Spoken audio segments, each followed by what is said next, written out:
Iris. Whoa, is that you, Charlie? It's been 3 years. Right? It's hard to believe it's been that long. Hey, did you get the invitation to the wedding? Yeah, I got it, but why are we talking about that now? Isn't the wedding tomorrow? Yes, it is. Tomorrow I'm going to be Brent's bride. Of course you're going to come, right? I thought I already sent back my RSVP saying I couldn't make it 3 months ago. No way. Let's be honest here. You're the one who lost out when your fiancé was taken from you, so you're no use to me now. But you're special to me because you're the one who introduced me to Brent, and since you're my best friend and childhood buddy, I can't just start this without you, so you're coming whether you like it or not. That's not being a Cupid, it's more like stealing. And I'm not your best friend anymore, I'm your ex-best friend. Aw, come on. 3 years ago, on the night before the wedding, you sent me that cute picture of you and Brent cozying up in a hotel. That led to the wedding being canceled, and I ended up calling off the engagement. I guess it was lucky that we hadn't officially tied the knot yet. Oh, I remember that. You even had the nerve to ask for alimony from me, your ex-best friend, after I took away your fiancé. You really acted like a money grubber. I was just asserting my rightful claims as the one who got cheated on. Once you took Brent away from me, we were no longer friends, not even acquaintances. Well, my dad is rich, you know. So paying a few million didn't hurt me one bit. You are such a loser who can't do anything without daddy's money. Hey! Let's keep the jokes to yourself. That rotten personality of yours is starting to show through your face. That's harsh. Anyway, I'm definitely not coming. So it's forced participation for you. You're going to witness our happiness, and I am dragging you along if I have to. Do you even know where I live now? At my parents' house, right? I heard you went back home after losing Brent, all in shock from being stolen from me. That's old news. Huh? Isn't it? The reason I declined the invitation is that there's obviously no benefit for me, but also because it's just not physically possible to make it. Physically impossible? I mean, sure, that means you're far away, but you could just take a bus or a plane. There's no way I can make it now. Why not? I'm in some country across the ocean. You're overseas? What does that even mean? Right after the engagement was called off, I received orders for overseas deployment, so I'm living here now. Oh, and the invitation you sent reached my parents' house, so I had my mom send back my RSVP saying I can't make it. So there's no way I can be back in time for the wedding tomorrow. It's just not physically or geographically possible. What? Well, that's that. So, bye-bye. Wait just a minute. Come on, don't hang up on me. You're really not coming? I told you I can't. I really want you to be there. I mean, I didn't think you'd actually be able to come because of all that drama, but now that I know you're not in town, what if I help arrange your travel? You think that's possible with such short notice? I don't know. I'll figure something out. You really don't get it, do you? I'm literally on the other side of the world. I can't just hop on a plane last minute. Why not? Because it's not just a quick flight. It involves time zones, layovers, everything. You know how travel works. I get that, but it's your best friend's wedding. Ex-best friend. Fine, but still. I really want you to come. I can't start this new chapter without you there. You've been part of my life for so long. We're still friends, right? I mean, we were until you took my fiancé. Come on, that was 3 years ago. And it still stings. You don't just forget something like that. Okay, but what if I apologize? I didn't mean for things to turn out that way. Oh, really? Because it seemed pretty intentional at the time. You know, I was young and stupid. I was confused, and I just got caught up in the moment. Maybe, but that doesn't change the fact that it hurt me. I get it, but now I'm trying to move on and start fresh. I want to celebrate with my closest people, and that includes you. You say that, but what do you expect me to do? Fly back just because you want to have a celebration? Yes, exactly. Come on, you know how important this is to me. I know, but you could have thought about that before you went and stole Brent.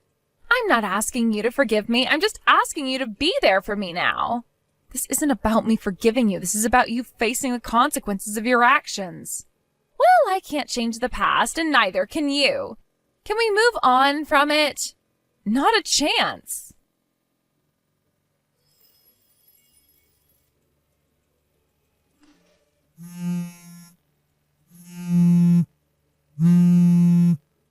Iris! Hey, wait a minute. What have you done? This is definitely your fault, isn't it?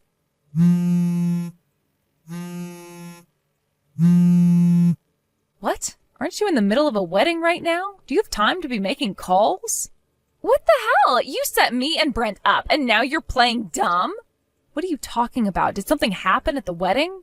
Stop pretending like you don't know. No, seriously, I really don't know what's going on. You need to explain what happened before I can respond to anything. You're being so obvious. Just explain already. If you don't, I'll block you right now. Come on. So, the guests. My side of the wedding. All of them were my ex-boyfriends and current boyfriends. Huh? On Brent's side, it was all his ex-girlfriends and their current partners. What? Everyone except family was overflowing with my exes and current boyfriends, along with Brent's ex-girlfriends and current girlfriends. What? What kind of a situation is that? I mean, was it a total mess? I invited all of my friends and colleagues, you know. I got responses confirming their attendance, but somehow my exes and current partners ended up mingling with Brent's exes and current partners. Does that mean you both were cheating? What the hell was that all about? They were throwing accusations at me, telling me I was cheating and bringing up all the awful things said when we broke up. The wedding turned into complete chaos. Why did this happen? I can't explain why. This is your doing, isn't it? Fix this now. I haven't done anything. I told you yesterday I am overseas right now. How could I interfere with your wedding? I have no idea who you were cheating with anyway. Well, I thought you might have given someone in America some orders. I am not going to go through that much trouble. To be honest, I really don't care about you guys anymore. You don't care? I've completely moved on in these 3 years, so I have no lingering feelings. I'm actually married to a guy I met here. What? Oh, and by the way, I have a child, too. He's 4 months old. You have a child? I'm juggling my first experience of motherhood, and while it's hectic, I'm really happy. I don't have time nor the inclination to plan something just to ruin your wedding. Whether you guys get married or divorced is completely irrelevant to me now. That's, so if you didn't ruin our wedding, then... Oh, that reminds me. What? I just remembered something, so I'll let you know. What is it? Well, finally this day has come. Inviting me to your wedding, huh? Huh? What is this? This is an email I received on the morning of my wedding 3 years ago. I think it was a warning that something was going to happen at the wedding. I only realized it was sent to me a month later. If the wedding had gone as planned, I wonder if Brent's guests would have included his exes and current girlfriends. Who was the email from? I have no idea. It was from an anonymous source using a free email address. What? I don't know, since it was anonymous. Anonymous?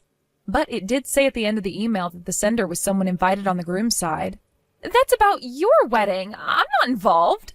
This is just my speculation, but maybe they were able to execute what they couldn't do 3 years ago at today's wedding. And it's not just the groom who's a scumbag. It seems like the bride is just as bad, so maybe both of you. What? I can only imagine how many people you've upset. What? Anyway, it's clear that I'm not the mastermind behind this, so I'm gonna hang up now. Wait a second, you can't just leave me hanging. I have to go now. You've got a mess to clean up, and honestly, I have my own life to live. This is unreal. I'm in the middle of the biggest disaster, and you're just leaving? What do you want me to do in thousands of miles away? I can't magically fix your wedding problems from here. I'm not asking for magic, just some support or a bit of empathy. Support? After you treated me like I was nothing, you think I owe you anything? You think I had a choice? You were the one who broke everything apart. Well, you could have just stayed out of it. You could have been a better friend. And let you manipulate me like you always have? No thanks. I'm done being a part of your drama. You think I wanted this? You think I wanted my wedding day to end up like this? Maybe not, but you need to face the consequences of your actions. Consequences? You act like you're innocent in all this. I never claimed to be innocent, but I'm also not the one who caused all this chaos. You've got to own up to your part in this. I just wanted to have a perfect day, and now it's ruined. Well, maybe it's a lesson for you. You don't get to just walk over people and expect everything to be fine. I didn't think it would turn out like this. I'm going to hang up now. Goodbye.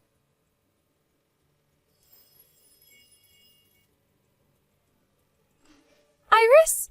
Hey, can you lend me some money? Oh, Charlie. Are you seriously asking for money again? Don't you have any shame left? You have no right to lecture me.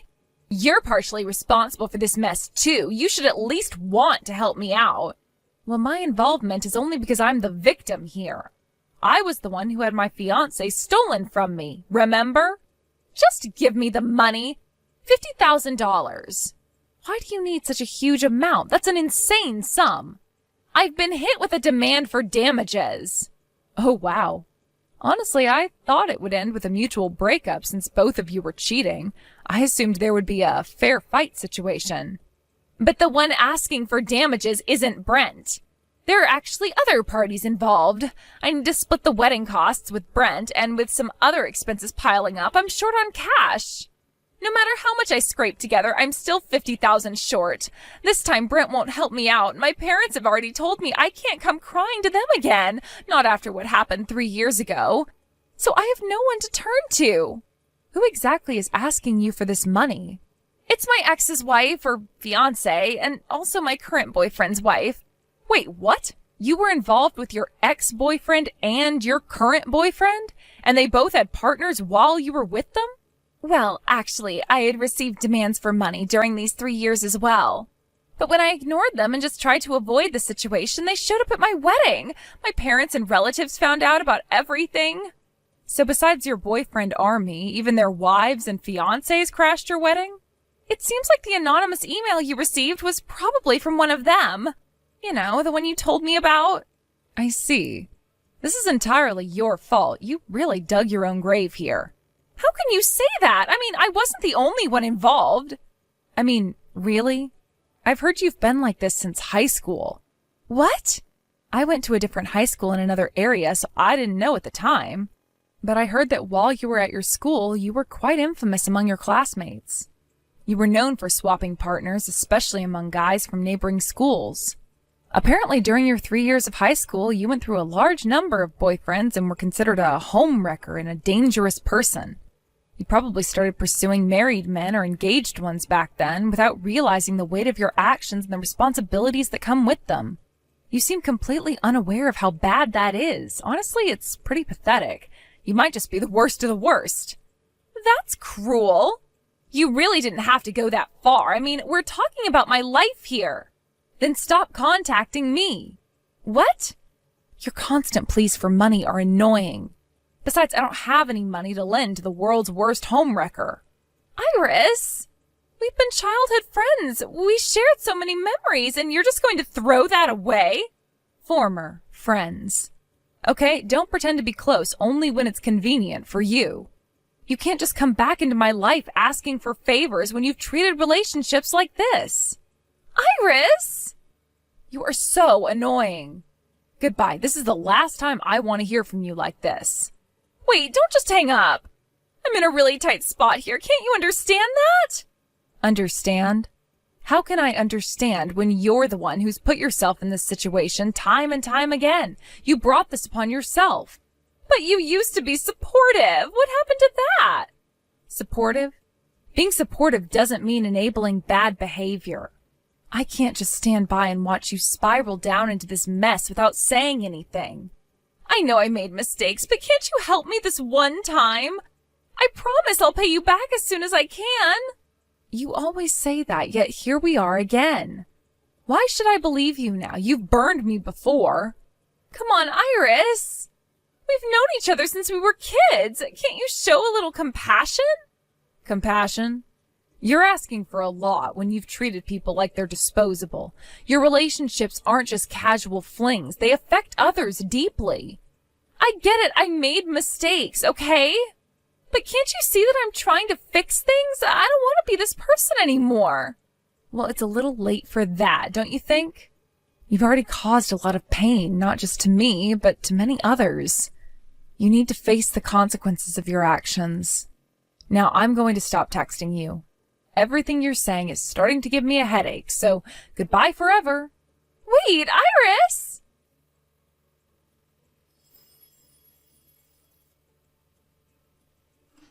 As I blocked Charlie's phone number, I couldn't help but wonder how things had ended up like this. What went wrong? I reflected on our past, recalling that things hadn't been nearly as bad when we were in middle school. We used to laugh and play without a care in the world, not burdened by the complexities of adult relationships. Maybe, if I'm being generous, I could think that Charlie had her own struggles to deal with.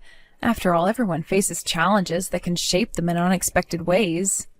But then again, when I considered the sheer number of people she had hurt along the way, my sympathy evaporated. It's just too much. I learned that she's now working herself to the bone to repay her debts, sacrificing her weekends and holidays just to make ends meet. That's the kind of reality she's facing, and frankly, I don't feel bad for her. She made her choices, and now she has to deal with the consequences. And it seems I'm not alone in my thoughts about her. I've heard that Brent is in a similar situation. Apparently, after my overseas assignment, a sort of support group is formed, something akin to a Charlie and Brent Victims Association. This tells me that the two of them have hurt so many people that there's now a collective of those who have been affected by their actions. Isn't it wild? Just when you think people can't surprise you anymore, they do. It's astonishing how two individuals could cause such widespread pain, and now they're being scrutinized by this group of former friends and partners. They've created their own little world of hurt, and now they have to live in it. From what I've gathered, it sounds like Charlie and Brent are being regularly monitored by the collective.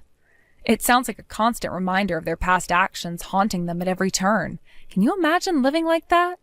Knowing that people are watching your every move, waiting for you to mess up again, it must be exhausting. For them, the idea of living a normal life seems far-fetched at this point. I doubt they'll ever be able to lead a life free of the shadow of their past mistakes. Who knows how long it will take for them to truly learn from this experience? Will they ever change, or are they doomed to repeat the same patterns, dragging others into their chaos? I think about how their decisions have affected not just themselves, but also everyone around them. Relationships, friendships, and trust have been shattered. People's lives have been irrevocably altered because of the choices Charlie and Brent made. It's not just about them anymore, it's about everyone they've impacted along the way. And here I am, trying to move forward with my own life, and yet I can't shake off the remnants of our shared past. It's difficult to disentangle myself from the memories and experiences we once shared, even as I try to focus on my own future. I wonder if I'll ever fully escape the ghost of that time, or if it will linger like a shadow, always reminding me of the mistakes made by others. But I know I have to keep pushing forward. I can't allow myself to get caught up in their drama. They've made their bed, and now they have to lie in it. I owe it to myself to find happiness and stability, free from the burden of their actions. In a way, it feels liberating to cut ties with Charlie. Blocking her number was a small yet significant act of reclaiming my life. It's a reminder that I have the power to choose who I let into my world. I refuse to be a part of her ongoing saga of chaos. It's time to refocus on my own happiness. I want to surround myself with people who uplift me and respect the boundaries of our relationships. Life is too short to be entangled in the web of someone else's mistakes. I reflect on the friendships that matter most to me now, those built on trust, loyalty, and mutual respect. I remind myself of the people who have been there for me through thick and thin, who lift me up instead of dragging me down. Those are the relationships I need to nurture. As I ponder all this, I realize how important it is to learn from these experiences. I don't want to become bitter or jaded because of what Charlie and Brent have done. Instead, I want to grow from this and become a stronger and more compassionate person. I want to be someone who helps others rather than harms them, someone who understands the weight of their actions and chooses to lift others up instead of bringing them down. It's a long road ahead, but I'm determined to keep moving forward, one step at a time. I won't let the actions of others dictate my future. I refuse to allow their drama to seep into my life any longer. I deserve better, and so do you. We all deserve to find joy and fulfillment in our lives, free from the shadows of those who have wronged us.